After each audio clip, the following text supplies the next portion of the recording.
Sorry girls, this video is for boys. ഈ video ബോയ്സിനാണെന്ന് പറയാൻ കാരണം വളരെ റെയർ ആൻഡ് റെയറസ്റ്റ് ഒക്കേഷൻസിൽ മാത്രമേ ഇങ്ങനൊരു സിറ്റുവേഷൻ ഗേൾസിൻ്റെ ലൈഫിൽ ഉണ്ടാവൂ. ഞാൻ നമ്മുടെ ഈ മൈക്രോമൈൻഡ് എപ്പിസോഡ്സ് സ്റ്റാർട്ട് ചെയ്ത സമയത്തെ ആലോചിച്ചൊരു ടോപ്പിക്കാണ് ഫേക്ക് അലിഗേഷൻ.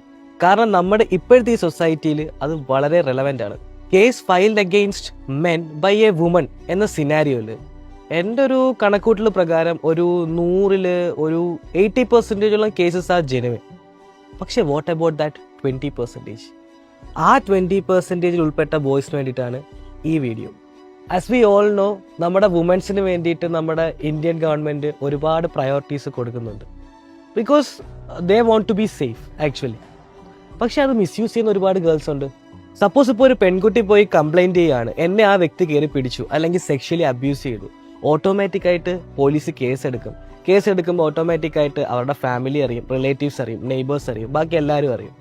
ഈ അറിയുന്ന ആ മൊമെന്റിൽ തന്നെ എല്ലാവരും ചിത്രീകരിക്കുകയാണ് that he is a womaniser or he committed that crime.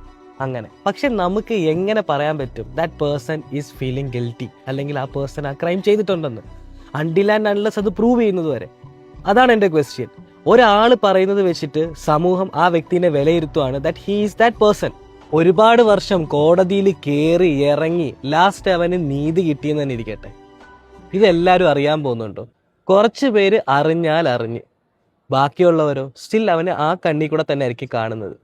അവൻ ഇത്രയും നാൾ ഉണ്ടായ mental pressure, mental struggle, depression, അവൻ്റെ financial accountability, so and so, ഇതിനൊക്കെ ആരാ ഉത്തരവാദിത്തം പറയുന്നത്? ഗൈസ്, ഞാൻ ഈ വീഡിയോ കൊണ്ട് ഉദ്ദേശിച്ചത് ഒറ്റ കാര്യം മാത്രമേ ഉള്ളൂ. അൺടിൽ ആൻഡ് അൺലെസ് ഒരു പേഴ്സൺ ഒരു ക്രൈം കമ്മിറ്റ് ചെയ്തെന്ന് ഉറപ്പ് വരുന്നത് വരെ പ്ലീസ് ഡോണ്ട് ജഡ്ജ് ദം. ചിലപ്പോൾ മേ ബി അവരുടെ ഭാഗത്താണെങ്കിലോ ശരി,